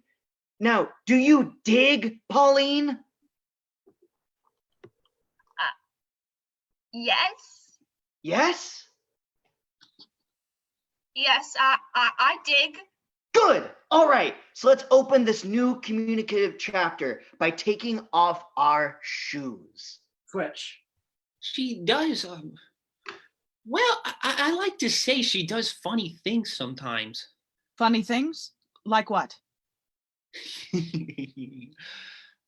Well, last Thursday I come home and she's in her old wedding dress throwing plates against the kitchen wall and sobbing. I don't see anything particularly funny about that. Switch. It's like this dark cloud that consumes me constantly, and most of the time I don't know what day it is. Not that that even matters. I'm just at home, alone, like a ghost. I feel like my life is already over. I mean, I used to go to this exercise class, but I stopped. I could barely hold a conversation with any of those other ladies. I was invited to one Tupperware party. I don't know if I said something, but after that, it was like I was a leper. Not a word, and my husband. Switch. Just the other evening, we had a plumber stay for dinner, and she made this gelatin salad loaf. She hid a rat in it, alive. How does someone even? She swears she didn't do it, but what else could have happened? Else could it have been, right? There can't be another explanation. Switch. It's like he doesn't even trust me. We've been married for more than 10 years, and he doesn't trust me. Look, I don't know where that rat came from, I swear, but he's so adamant about it. I know I didn't do it, but I'm starting to wonder if I did. I mean, where else could it have come from? How do I even know what's real? Switch. It just pains me to see her acting out like this. It makes me wonder what I'm doing wrong. See, I would say that I'm a very pleasant person. I mow the lawn every Sunday. I take my shoes off when I come into the house. I always use a napkin when I can't find a coaster. And on top of that, I'm out every day busting my chops, hawking life insurance to keep a roof over her head, which is expected, of course. And I'm not complaining about it or anything, but it just stumps me. She used to be happy, but now I feel like I don't even know her. Switch. See, when I met Philo, I worked at this coat check of this semi-upscale club in Massapequa. He was with a group of these rowdy young guys, and they were all dressed in what seemed to be like they were in the army or something. We ended up going off, but he just hangs around me, and he looks ridiculous. He's got this uniform on that's at least 2 sizes too big, these thick, round glasses and his god-awful pencil mustache. The next thing you know, I'm hanging up the "be back in 15" sign, and well, we convene in the courtroom, where he breaks down crying because he's not actually in the military, and he and his friends just rented some uniforms. I could have slapped him. I mean, I did slap him. And just like that, we're getting married. It was the first major decision I made in my life, and just like that, it was the last. But he promised to get me in heaven in 11 house. That's what he always used to say. And how do you say no to that? But the way he talks to me now, it's like he's reading from the newspaper. I feel like I'm married to a piece of driftwood. Drives me up the damn wall. I hope I don't know him, because if I do, there's not much there. All right. Now, I'd like you to tell that story again, but with an adjusted posture. Switch. I mean, I suppose any number of miscarriages can have an effect on someone, but is that my fault? I just don't even know how to approach that kind of... You know what? Can I show you something? So, pulled it up photograph from out of his wallet. So this is the only picture I have from my childhood with my family all in one place. We're at Our Lady of the Seven Sorrows Children's Hospital in Brooklyn around 36. My mother here worked in textiles. My father sold grave plots door to door, and he wasn't too happy about it. My mother went completely deaf when I was 7 or 8. And until the day he died, my father thought she was pretending to spite him. He was the most bitter man I had ever met in my life. That's why I made a point not follow in his footsteps. I thought you were also in sales. Yeah, well, I sell life insurance. That's a horse of a different color. Right. And you are... There, in the iron lung. Ah! 3 years I was in there. Essentially had to relearn how to walk. I fail to see what that has to do with your wife. Getting there, okay. Long story short, it was crummy. I had a crummy upbringing. Lord knows she did too. All I want for us is normalcy, because I know there's something neither of us had growing up. I want to give her stability, comfort. I know she doesn't love me. She said it herself. But shouldn't she want those things? It's not my job to understand the actions of the psychologically disturbed, Mr. Seligman, but to remedy them. Of course. I'm going to be frank with you. Usually, I would need to review Dr. Ziebarth's analysis before coming to a conclusion regarding treatment for your wife. But based on what you have told me, this is clearly beyond a standard instance of housewife syndrome for a case as severe as this. Well, what is it? Have you ever heard of a transorbital lobotomy? And this one? Ziebarth holds up a Rorschach card. It's a sea bass caught between the spokes of a bicycle. Ziebarth turns it upside down. How about now? It's the same thing, but upside down. All right. Now, these are just the vibrations that I'm receiving from you, but it seems like your marriage doesn't get fixed because you don't want to fix it. Does that sound about right? Switch. Philo is getting ready to leave. She will be happier, Mr. Seligman. I mean, if you say so. I do. Philo goes to exit. There's one more question. Oh, and before you go, are you seeing anyone, Mr. Seligman? No, I am not. Philo exits. He and Pauline meet in the middle. They sit down next to each other as if in a car or something. Lighting changes to Night on the Road. Pauline and Philo sit stiffly and joylessly. Every Boy Like Me by Kerry Adams plays on the radio. They sit in awkward silence until Pauline turns it off. My thoughts exactly. See, things can't be too bad between us. But boy, do I miss clarinets. So, How'd it go? All right. How was Good. did he say anything? Nothing in particular. Scene 9.5. Bud speaks to Maude from a payphone. Yeah, Maude. I know. Listen, you can't call an exterminator. I don't know. All those guys are con artists. You tell one of those skis balls what you just told me, they start seeing dollar signs. It won't make it any better, so just you keep calling them back every week and paying them more and more. No, that's different. I need to come back every week. Your pipes are in bad shape. If you don't like me being around anymore, I'll stop coming. You can get someone else to do your pipes. Okay, well, I'm glad we're on the same page. You really don't need one. I bet this is the kind of thing that's just going to run its course. What do you mean you can't see the floor in your basement? Is the light on? Oh. Okay, well, I'll admit that's a lot of rats, but it sounds pretty temporary.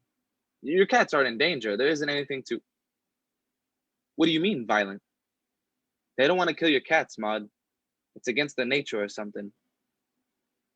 Wait, how many did you say they killed? Okay, well, that's pretty bad, but I still don't think you need to call an exterminator. What? Of course you can trust me. Where's this coming from? Yeah, I know Gertrude on that file. I did a heating. Oh. I didn't know you played bridge together. Well, if Gertrude says that, she's a liar. I never asked me to put her in her will. I only ever asked you. It's a sacred and private thing. Little old ladies all over town. Are those actually the words she used? Little old ladies all over town? No, of course it's not true. She's demented or something, totally senile. Of course. Yeah, oh yeah, I know Gertrude. That woman can hardly brush her teeth. One minute she says that I'm a scam artist, and the next minute she's Crutchevitz is hiding under her bed with a Bowie knife. She just says whatever words pop into her head. It doesn't mean anything. What? Hello? What? Why are you screaming? Why are you screaming? How do you think I feel? Accusing me of all kinds of... Hello? You still there? Scene 10. Chauncey and Durwood sit on opposite ends of the room. Chauncey is hunched over a typewriter, furiously typing. Durwood is surrounded by stacks upon stacks of newspapers and is folding them into literally dozens of paper hats, one of which he wears upon his head. The room is in a complete state of disarray, and it seems possible that neither of them have left in several days. They both have cotton balls in their ears. Chauncey triumphantly rips the page from the typewriter and adds it to a thick stack of papers. He picks up the stack and power walks over to Durwood and slaps him across the face with the papers. Don't touch me, I'm made of glass! Jesus Christ, get a hold of yourself. Do you know what this is in my hand? It's a dictionary. There, dictionary. What? I'm done. Finished. What is that? It's proof that you're a fraud, that's what. I can't hear you over the typewriter. Chauncey removes the cotton balls from Durwood's and then his ears. Durwood, nobody's at the typewriter. And still it makes altogether too much noise. What is that? Durwood snatches the papers from Chauncey. It's a dictionary. A dictionary? That's right. I wrote a dictionary. You've been working for 4 years and you have nothing to show. And how long did this take me? 45 minutes. You've been sitting at that typewriter for 5.5 hours. Well, I'll do it again in 45 minutes. Durwood flips through the manuscript. Most of these aren't actual words, Chauncey. Says who? The person who's actually writing a dictionary. Zelorachno Laren Philionic? Thurland Jubilate? I can't even pronounce this one. It's a 12-letter word with no vowels. And are all of the definitions sex acts? Oh, give me that. But nobody can see this. Think of our reputation. You're only concerned about your reputation and your dictionary. This dictionary is unusable, Chauncey. It's incoherent, it's disorganized, and its content is depraved. Well, at least you're holding mine in your hand. It's been 4 years, Durwood. What do you have to show? Is there even a dictionary? Nobody can read this. Think of our family name. Our family name hasn't meant anything for at least a decade, and you know it. Get your hands off me! My skin is fragile! There is a series of microtonally dissonant bells and chimes. The brothers pause. In a perfect world, they will have wrestled each other to the floor and will retain whatever awkward position they land in for the entirety of this following exchange. It's your turn to answer the door. I can't. Good God, Durwood, why not? It's an odd-numbered day. An odd-numbered day? I can't answer the door on odd-numbered days. And why is that? The tides are different on odd-numbered days, which affects your blood flow in such a way that the turning motion of your wrist cuts off the blood flow. It's science. The doorbell rings again. It's bunk, Durwood. Banana oil. Banana oil? It's what killed Mother. What, turning doorknobs on odd-numbered days? Yes, I'm sure of it. Eudora enters at first soberly and solemnly, and stands in confusion at Chauncey and Durwood's position of struggle and the state of the room. There's silence. Then, Hello, Chauncey. Durwood. Durwood comes to his feet quickly and very formally, removes his paper hat. Chauncey takes his time. Eudora. Durwood immediately turns inward, not physically.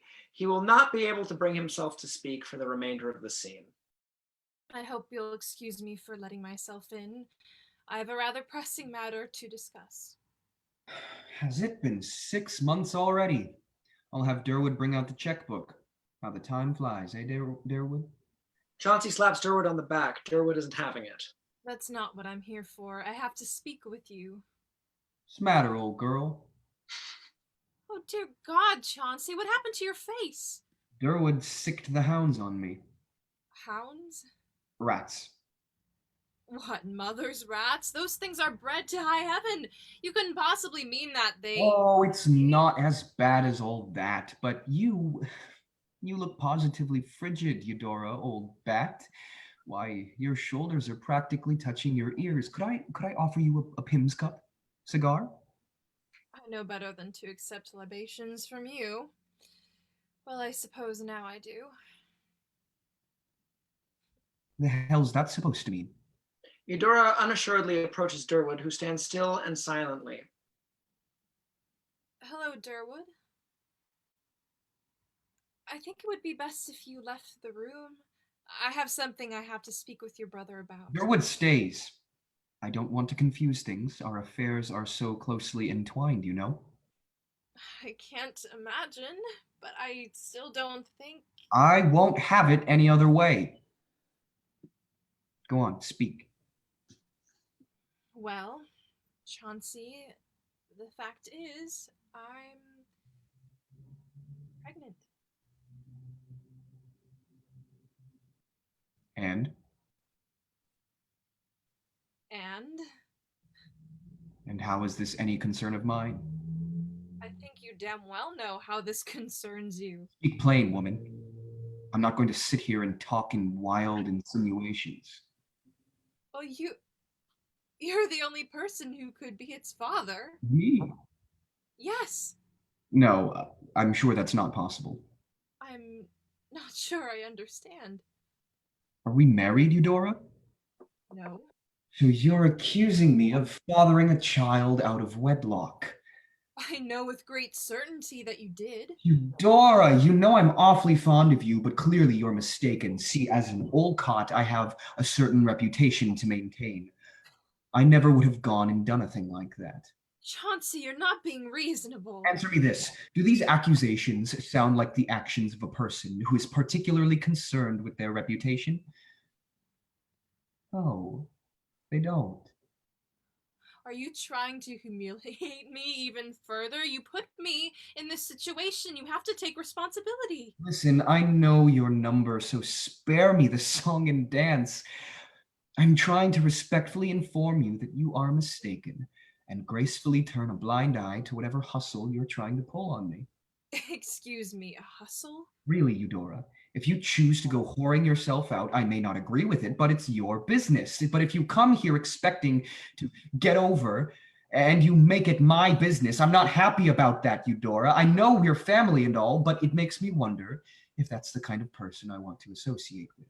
You can't be serious. I am.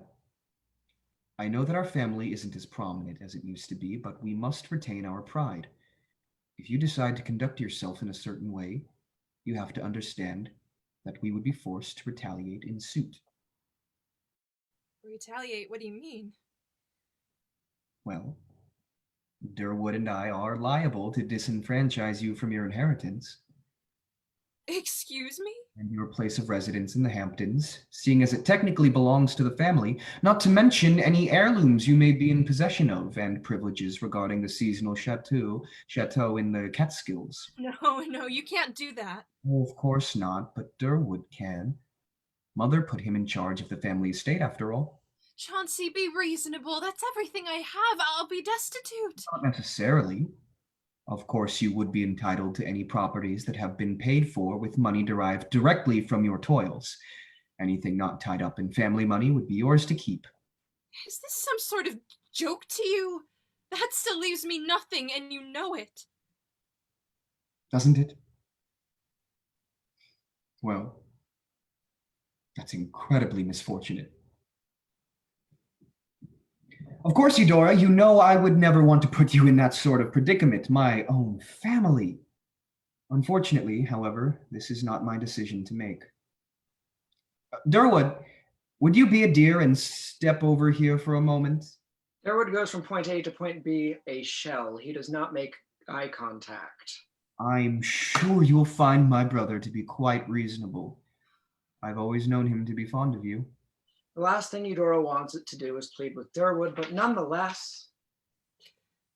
Durwood, I'm so sorry. Please be merciful.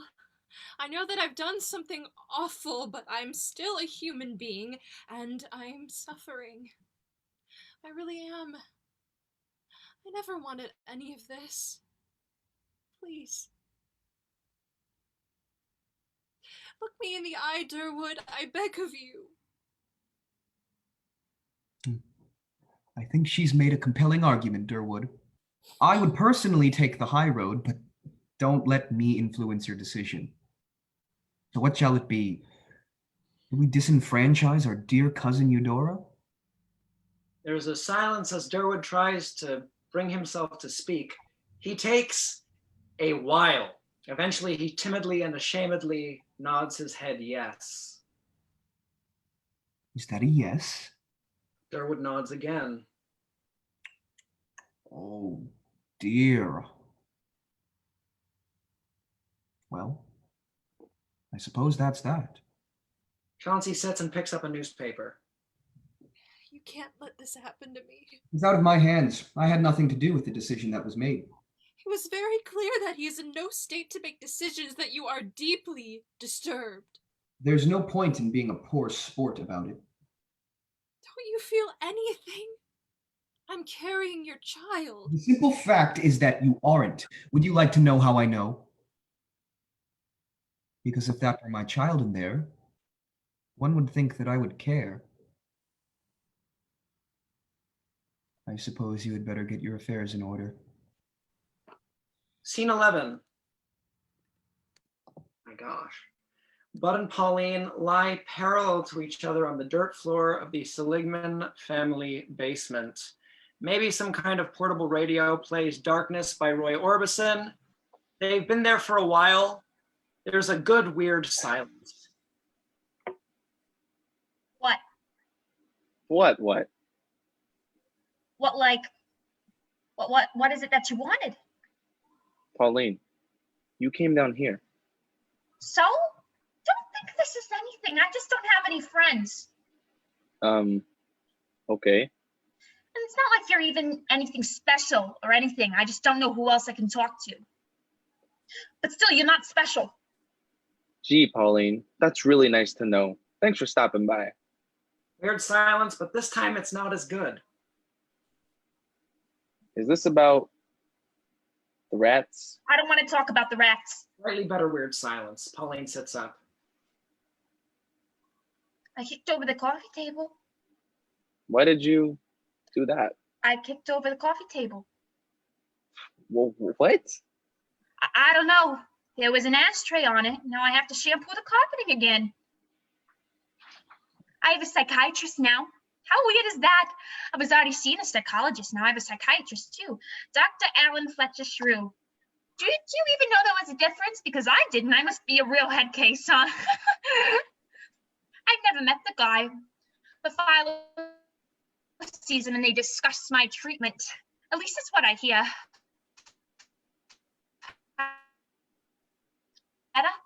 Philo said that the way my brain is operating is like, right now is like it's scrambled eggs. And this thing is whatever, it's going to unscramble the eggs and put it back in its shell. So it can run smoothly again. That sounds like a mixed metaphor. That is exactly what I said. But let's face it, it's going to make me feel better. What else am I going to do? Still, I wish a single person would tell me what the hell is going on. Jeez. I'm sorry. Everybody's sorry. I'm sick of it. My own husband apologizes with his face every time he looks at me. Everybody gives me this dumb, empathetic stare. Poor little Pauline and a fragile mind. It's nauseating. Well then, cry me a river, build me a bridge, and get over it. Couple's laughter, an unsure pause. They then simultaneously turn inward toward each other and into another wild and uncoordinated kiss. This one lasts a lot longer. They pull out. I'm not actually Italian. Okay. They hastily resume kissing. This one lasts long enough to start making the audience uncomfortable. The music from the radio, if there is one, begins to distort and dissolve into static. The light bulb flickers. Bud breaks away in a panic and gets up. Oh God. Oh no. Oh, I'm sorry I bit you, didn't I? No, not that. You gotta get out of here. What? Get upstairs. Something bad is gonna happen. What, because of the light bulb? It just does that sometimes. It doesn't mean something's gonna go bad. Pauline, go upstairs. This is gonna be bad, I know it. Okay, guess I'll shampoo the carpet then? Forget the fucking carpet, Pauline. I mean, unless you want to do the carpet, whatever, just as long as you leave. You have to trust me, you are not safe here. In my own basement? Pauline! Fine. Pauline exits. The second the door closes, the lighting of the room shifts and the air fills with the nauseating, droning buzz. We hear the terrible voice. Hello, child. God damn it. You seem agitated. Why won't you just leave me alone? My children grow restless. They want to be let in. Well, tough shit. I'm not working for you anymore. You are mistaken. Your debt is yet unpaid. I have been paying and paying and paying for years. I'm done. That is not for you to decide. Well, I'm deciding now. I'm finished. I've spent too much of my fucking life infesting houses for you. And you think I know the first thing about plumbing? I'm done. We gave you a home. Now, you Yeah. must. Now I must find homes for your children. Well, you know what? I think it's a bum fucking deal. I've been doing your dirty work my entire life, and what do I get? I'm still holed up in the goddamn sewer. I've got chemical burns all over, and meanwhile, these filthy fucking rats get shacked up in these nice little houses with front lawns and all that shit. Tell me how that adds up, huh? Where's my goddamn ranch house? Where's my washing machine? When do I get to sleep on a fucking mattress? In time, child. No, I'm through with you. You are bound to your word. Okay, where's the contract? What did I sign, huh? Contract? That's right. Show it to me. What contract? Surely, if I am bound to some sort of debt, you had me sign a contract, right? I got an insurance agent now, kind of. Well, I've spoken to one. and I know how these things work. I possess no such document. Alas, you have discovered the only flaw in our arrangement. Wait, really? Of course not, foolish boy. View the document and fall to your knees. There is a low rumbling. Maybe we hear some sort of distorted and clumsily played church organ acting as some sort of fanfare. I don't know. We see a rat scurry into the shadows and emerge as a hideous rat person beast. Perhaps he wears a very old and worn Elizabethan collar. This is Shirgis. He keeps my papers. Shirgis gurgles. He seems to be in constant pain. He is not meant to inhabit this form. What the fuck? Read on, Shirgis. Shirgis produces a large scroll and reads from it with great difficulty. This document, dated 1931, states in plain text. When ink on page, cease to be abandoning boy. These words in debt our actions need. He must return, else bonds will break and blood will burn. For that, all must ye find a harm, if on this earth ye wish to roam. And on this day, may it be heard, his father's debt shall be transferred unto the back of hapless child. Yes, dirty face. Wait, what was that about my father? Your father made arrangements. I never met my father. Ran off before I was born, but you're telling me... Don't be so sure. What the hell does that mean? Let me see that. Bud snatches the contract out of Shirgis's hands. Christ, Shirgis. How long? We didn't even get halfway through this thing. That is your signature. Yes. Well, barely. I was 8. Hold on a second. Now tell me if I flip my goddamn wig here, but it looks an awful like this is saying my father offered me to you to clear his own debts. Is that true? Do not dwell upon it. You know what? I think I will dwell on it. This whole time, I haven't even been paying off my own debts. Do you ever plan on releasing me? Well, let me tell you, I'm getting out. Bud picks up a large wrench and wields it threateningly. You don't want to do that. Oh, I know exactly what I'm doing. I want to do this. Go ahead. You do not understand what you are doing. I know exactly what I'm doing. I'm taking matters into my own hands. I will not stop you, but I warn you, the consequences are beyond comprehension. And regardless of your actions, I will always remain. And you will never know life without me, for I am the only part of you that is permanent. Yeah, well, I guess I'd say something like that too if I didn't want to die. Bud goes to attack the rat god and the stage goes black. We hear him release a distorted and otherworldly scream of pain, confusion, and or desperation. Ah! Oh man. Scene 12. We have the same open space from scene 1. The man in the ratty overcoat drags the boy. We now recognize that the man in the overcoat is Chauncey. He sits the boy down and kneels. Listen, kid. You're gonna sit right here and wait. Got it? I've got to leave. You've got to stick around. That's the deal. Can you do that? The kid nods. Good. The man gets up and starts to walk away. The kid gets up and follows him. The man turns around. I swear to God, if you don't stay put... They stand staring each other down for a second. The man suddenly runs off, but soon comes walking back. He kneels back down. Listen. I'm just doing your mother a favor. I know you're not going to remember this kindly, but doing this is killing me. Not because I feel remorseful, but because I don't. I know I should feel something, but I can't. And that's an awful feeling. I know that sounds like a terrible thing to say, but it's what's there. I've done a lot of really god-awful things to people, and this is no exception, but there's a bigger picture. I'm also doing it for someone, and I need to do this for me. Maybe he's lighting a cigarette now. I used to have money.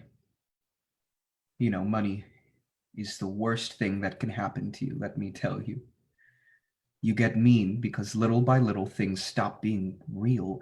Everything becomes abstract. You can't empathize, and you start doing immoral things because they feel like the only thing left to do. Do you understand me? I ended up doing your mother an awful turn when she was in need.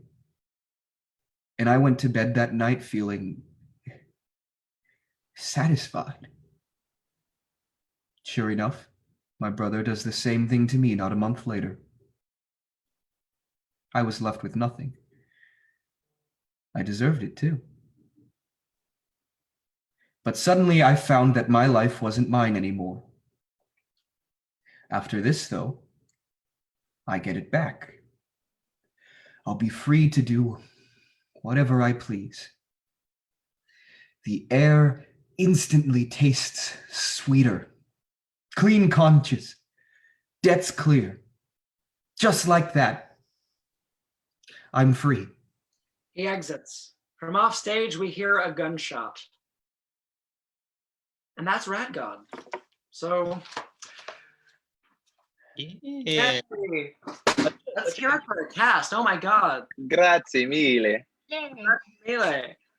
Oh my gosh. That was a lot of fun. And That was a great time. I'm very glad that we got to do this. Now, Again, hit it for Bryce Edwards, everybody. All right. Bryce Edwards. oh my gosh. Thank you.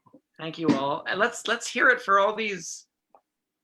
Oh my God. Wait, okay. So are you hearing this? I have the thing pulled up on my phone. I have to turn off my sound because it's, oh, this is weird. Okay, we're good. So I guess I'm gonna go down the list of who you guys are again, and we'll give you the correct love. How does that sound? Sounds good. Right? We've Mathian Riendeau as Bud. We have him. Excellent. We got Lindsay Shiner as Maude. A career-defining performance. We have Ryan Pangracs as Chauncey. We have Nicky Maddalina as Durwood. Fantastic work, you two. Oh my God. Let me get the script out because I want to do this in the right order. We have Sommer as Philo Seligman, and as Pauline Seligman, we had Paige Cummings. Excellent work, my dear friends. I love you. And Eudora Olcott, we have Grace Horvath. Fantastic. And Alex Packard as the rat god. Alex Packard apparently playing himself. Fantastic. Maxine Sylvia-Yerg, we have Liv Billings. Oh my God. Albrecht Fletcher-Shrew, Karis Brizendine, really fucking pulling it off. I'm sorry. We have Gary Ziebarth. The role that I placed upon the magical head of William Potts, and as Shirgis, we have Mike Mankiewicz. I really feel very that whole monologue that he has, I wrote in early modern English, so I took texts ranging between the 1400s and the 1600s, and I found every word in that monologue and I wrote it down how it was spelled in those texts. So that's how I came up with that, and it's kind of confusing. And also some of it I also just kind of fudged. But, you know, good mix. So you want to? I do agree with my mother. This play needs more Maude. Let's see. So do we in the peanut gallery? Do we have any questions for our for me or my dear cast, whom I love so much? Do we have any like already or like from before? Because I know somebody asked something during the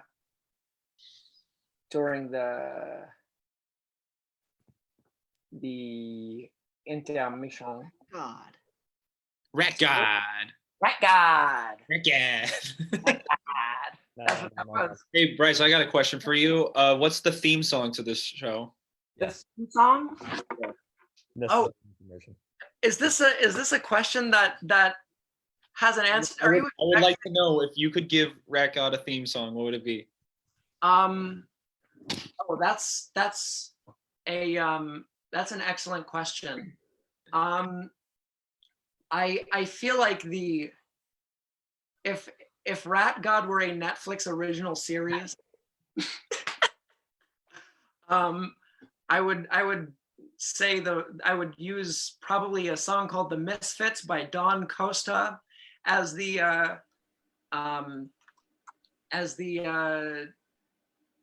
theme song. It's a weird hi-fi exotica thing done by done in 1960. It's odd, but I had an answer. Grant Jibo wants to know, and some other people want to know what Sam Bashwiner. They want to know who like what inspired the script, and that's actually a great question. Sam Bashwiner also donated $20 to our showcase thing. Yes. Thank you, Sam. Oh my gosh, you're the real heroes. Thank you so much, Sam.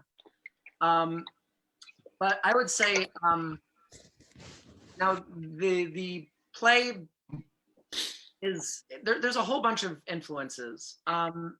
The scenes with Bud and Maude and Philo and Pauline are mainly based on well, they're based around a lot of well, I don't remember the name of this director, but he directed the movie All That Heaven Allows, and originally the original concept with Bud was to be a parody of Naked Lunch, but that got way away from that. But it's kind of parodying the like 1950s melodramas, like suburban domestic kind of disputes, and a lot of the characters in those scenes are actually kind of stand-ins for the social kind of flip over from the culture of the 50s into the culture of the 60s, where like we have someone like Philo, who represents this whole generation who grew up during the Great Depression. Like he explains the whole thing. I mean, you know, it's all they want is normalcy, and by the early 60s it was becoming more and more evident that was not working, and that I kind of try to mirror in his relationship with Pauline, because I feel like Pauline is somebody who should have been born in the future, I think. There's that kind of touches on some things, and the scenes with Chauncey and Durwood are mainly based around tropes and stock characters and archetypes from Victorian melodrama. Like we have Chauncey is like the rake kind of character, which is like a young ne'er-do-well, but like turned to 11, like turned all the way to like Ted Bundy levels. And we have Eudora, I would say, is kind of our like Nell from New Rochelle type character. And we have Maxine, who's that kind of you see the dangers of going down that terrible road of degradation that lies with Chauncey or whatever. Yeah. But a big influence though also is like a lot of old movies, like stuff like Whatever Happened to Baby Jane. That's a like a camp classic, but if you let it, it'll make you cry. So so things like that. Let's see. So that mainly history and theater that I find interesting are driving forces. Douglas Sirk. Sam Bashwiner said Douglas Sirk, and I agree. That is the person who I'm trying to parody in a lot of this. But yeah, from the family viewing at home, how long did this take to write? Well, I wrote this last semester in my playwriting class. Mainly I wrote it last semester, but I've been making changes and stuff and tweaks up until like last week. I mean, a lot of minor minuscule stuff and nothing like, I don't know. I mean, it's really weird because the process with this, I was like, oh my God, how am I going to write this play? I don't know like how this is going to happen. And then like the night before, I was like, it made sense and I didn't sleep. No, but I had most of it. I just, everything connected the night before. That makes it sound really like sketchy. But I had put thought into this, I swear. It was a lot more rough when we read it. I think it was. Who knows? I don't think anyone's doubting it nearly as much as you are. Well, thank you, Nicky. Gosh. I adore you all. You did such a good job, every one of you. Let's see, is anyone else on the I think that should be all. That should be all? All right, well, that was Rat God. We're very happy to have presented it to you. Goodbye. Come see H.P. Lovecraft stand up to comedian by Stephen Scott O'More. Scott O'More. And Indeed. yes, sir. Once again, Bryce Edwards, writer of Rat God. Thank you so much. Donate for our showcase. We love you all. Goodbye. All right, Bye, Riley. everybody.